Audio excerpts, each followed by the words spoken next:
Le président des États-Unis est en Arabie Saoudite où il a déjà rencontré Mohammed Ben Salman, le prince héritier au trône. L'un des objectifs de cette visite est d'apaiser les relations avec Riyad, l'un des plus grands producteurs de pétrole au monde, en pleine escalade de conflits avec la Russie qui fait grimper l'inflation.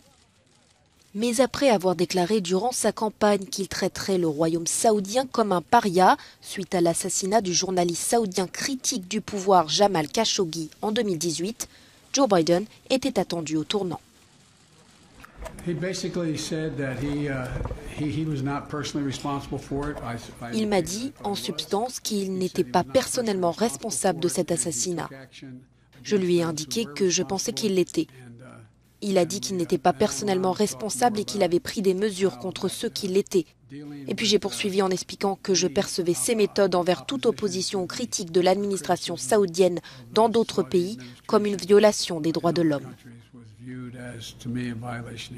Le dirigeant américain a voulu faire un pas vers la paix régionale en promettant le retrait de ses troupes d'une île stratégique située entre l'Égypte, Israël et l'Arabie saoudite, convoitée par Riyad.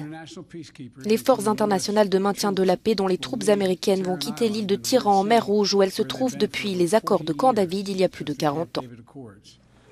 Cette visite au Moyen-Orient ouvre aussi la voie à un rapprochement entre Israël et l'Arabie saoudite. Vendredi, les autorités saoudiennes ont indiqué qu'elles ouvriraient leur espace aérien aux compagnies de l'État hébreu.